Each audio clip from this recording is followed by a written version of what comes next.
Le monde regorge de mystères qui dépassent notre compréhension. Des récits étranges et inexplicables circulent, transcendant les époques. Des fantômes errants de l'Antiquité aux manifestations troublantes des poltergeists victoriens, chaque époque semble marquée par l'invisible, d'aussi loin que le monde s'en souvienne. Aujourd'hui, je vous emmène dans un voyage fascinant à travers les âges et les époques. Nous allons explorer 5 récits paranormaux marqués d'histoires, d'apparitions spectrales, de phénomènes inexplicables, de prédictions troublantes et de pactes avec les entités. Préparez-vous à plonger dans les époques.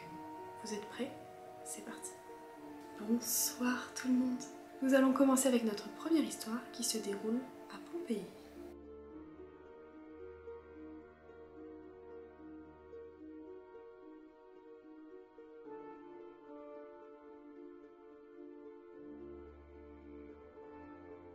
Le monde antique est riche en récits de fantômes, mais peu d'histoires sont aussi intrigantes que celles liées à la maison des Vétis à Pompéi.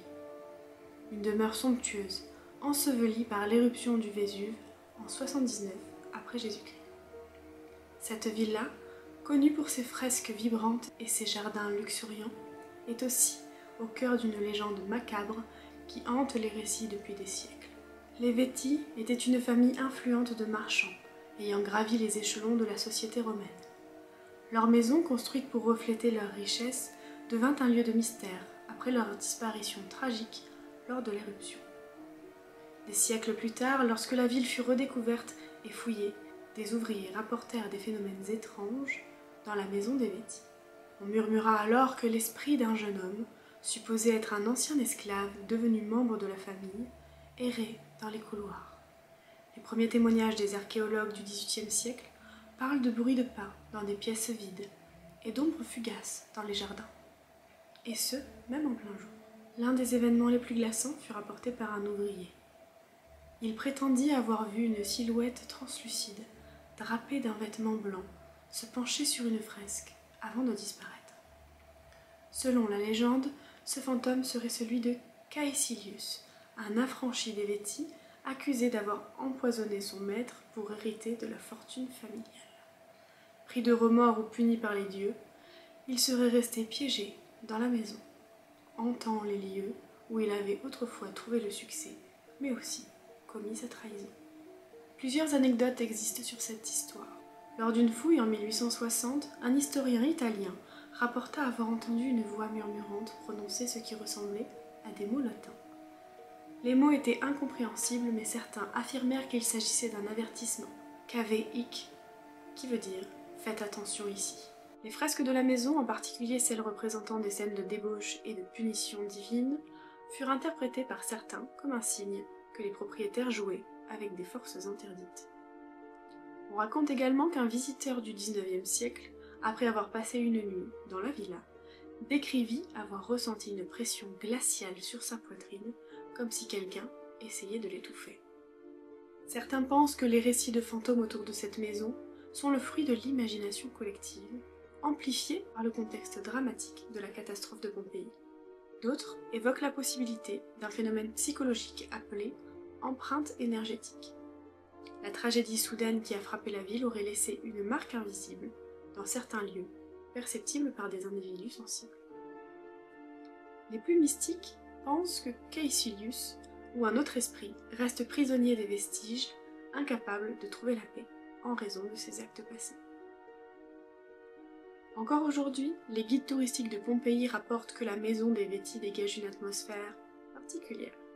Certains visiteurs disent ressentir un malaise inexplicable en y entrant, tandis que d'autres affirment avoir vu des éclats lumineux ou des ombres qui semblaient bouger toutes seules. La maison, par son histoire et son aura, continue de fasciner et d'effrayer, des siècles après sa découverte. Pour cette prochaine histoire, nous nous rendons en France.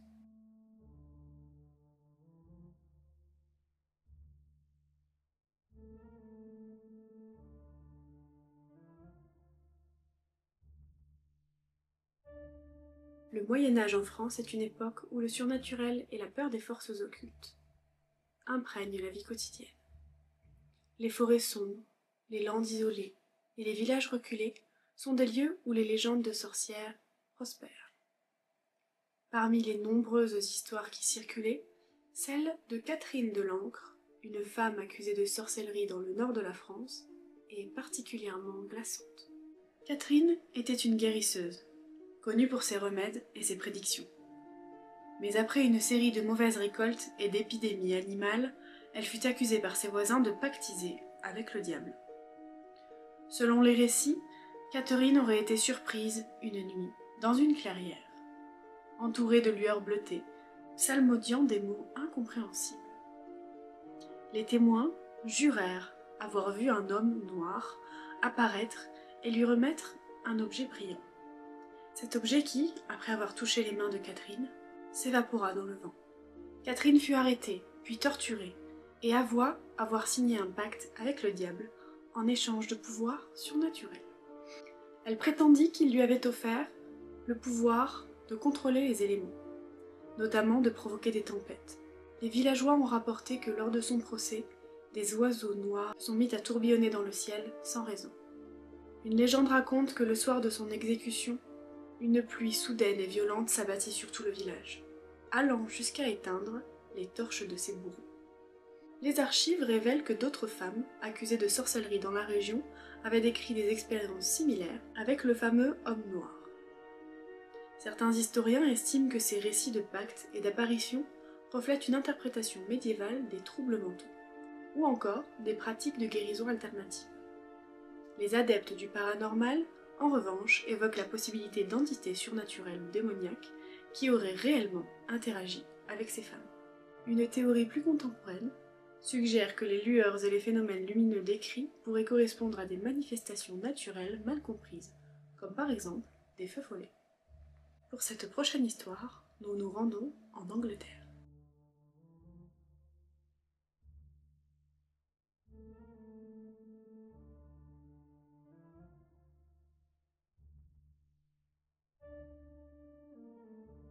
L'époque victorienne est marquée par un intérêt croissant pour le spiritisme et le surnaturel.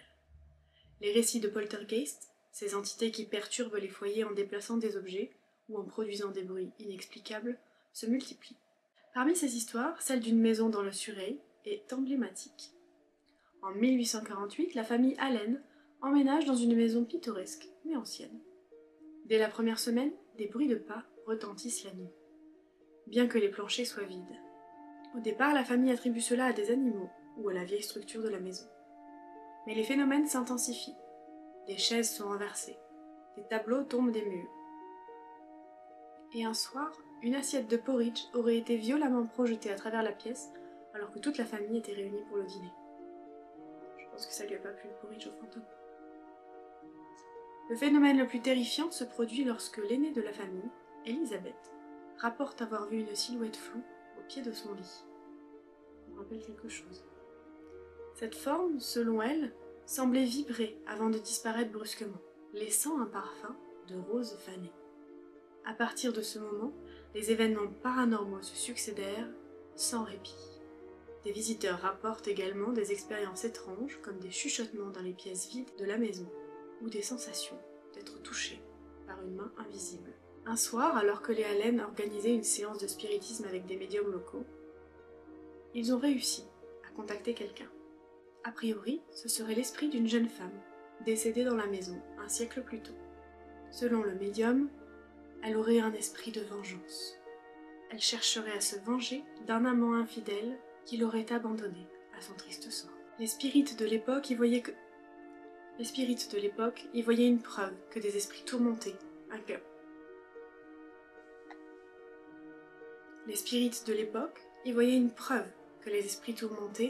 incapables de quitter le monde des vivants, restaient dans la maison. Les sceptiques expliquaient alors l'histoire de cette maison est une histoire emblématique de l'Angleterre victorienne, où le mélange de l'intérêt intense pour le surnaturel et une fascination pour les récits terrifiants a donné naissance à des témoignages qui continuent d'alimenter notre imaginaire. Nous sommes maintenant pendant la Première Guerre mondiale. Nous revenons sur notre sol français.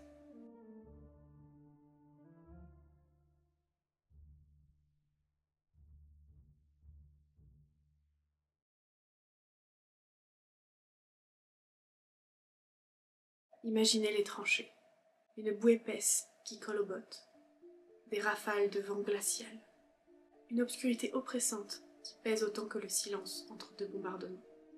Dans cet enfer, des soldats ont rapporté des événements qui défiaient toute logique. Des présences invisibles semblaient vouloir communiquer avec eux.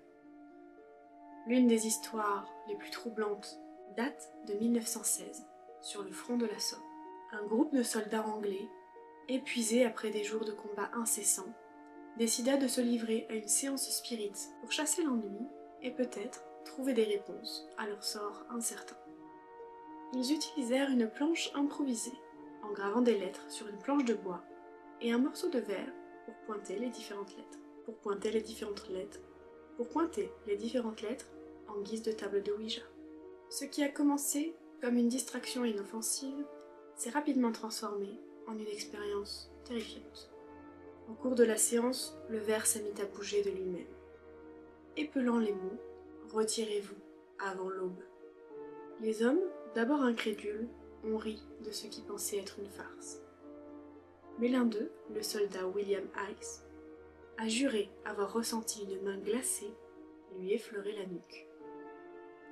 À l'aube, les lignes ennemies ont lancé une attaque surprise qui a dévasté les positions où ces soldats se trouvaient. William Ace, l'un des rares survivants, a raconté cette histoire, convaincu que les esprits des soldats tombés au combat avant eux avaient tenté de les prévenir. Les champs de bataille, chargés d'énergie mortelle, auraient ouvert une fenêtre sur un autre monde, permettant aux vivants de percevoir des fragments de l'au-delà. Mais certains disent qu'il s'agissait simplement d'hallucinations collectives liées au stress présent sur le champ de bataille. Petite pause dans cette histoire, je trouve ça très intéressant comme histoire, les histoires sur l'histoire paranormale sur la guerre, je trouve ça très intéressant. N'hésitez pas à me dire si vous voulez un épisode spécialement sur des histoires qui se passent pendant les guerres et ce que les soldats voient à la guerre, parce que je trouve ça vraiment... il faut que je me le note quelque part, parce que je trouve ça très intéressant.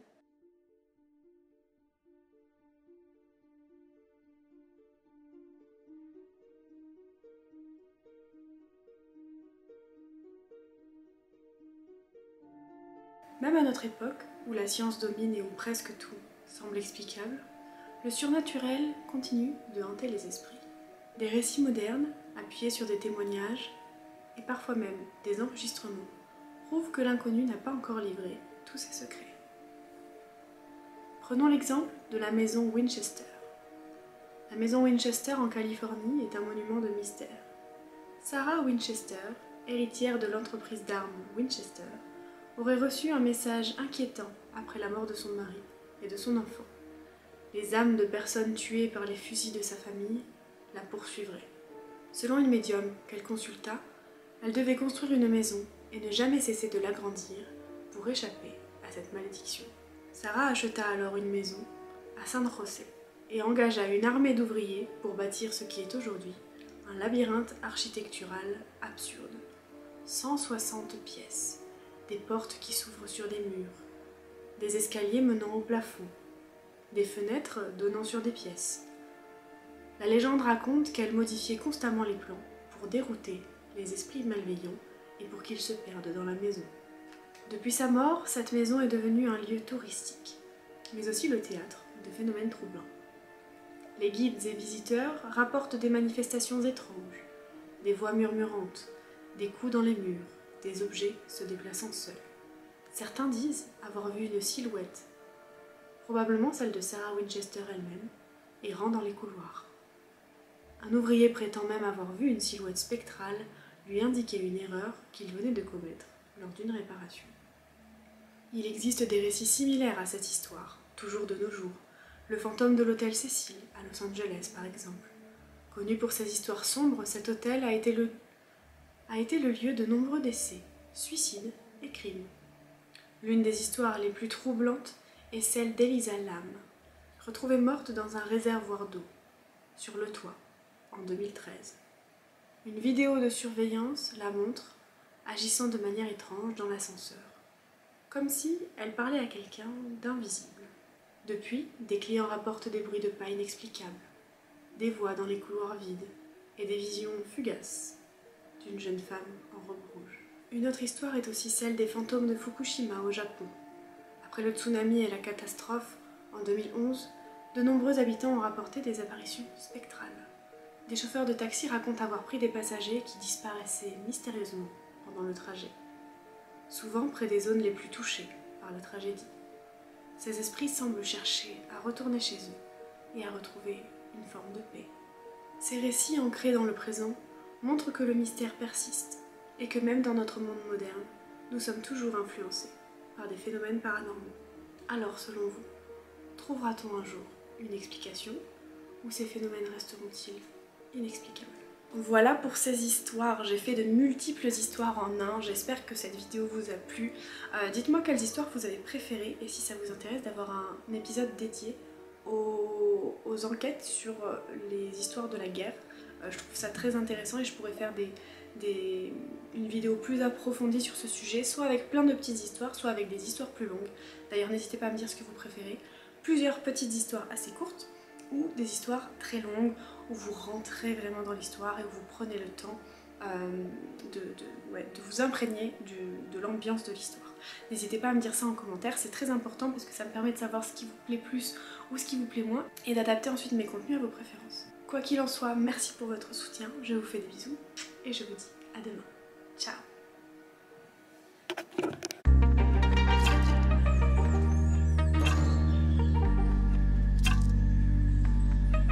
Par le contexte grammatique. Le Moyen-Âge en France est une époque où le surnaturel et la peur des forces occultes imprègnent la vie quotidienne. Un chat qui boit.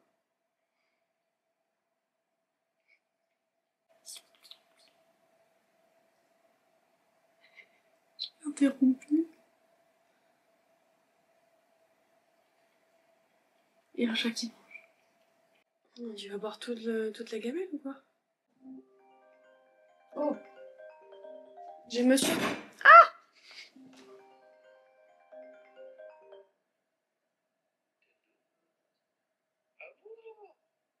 Bonjour! En ce moment, j'ai de la chance, vous êtes tout le temps abonnés et tout, franchement, c'est cool. Franchement, c'était magnifique tout le temps, quoi. Alors, t'es tout le temps magnifique, mais là, c'est vrai que t'es resplendissante. Merci mon amour. J'ai failli pas me maquiller en plus. Et je me suis dit, bah, je vais filmer, et puis en plus, je vais voir le chéri ce soir, ça lui fera plaisir. Ah, c'est clair que ça me fait trop plaisir. Voilà. Tu es en vidéo du coup, encore une fois. On t'entend. Non, mais tu pourras couper. Oui.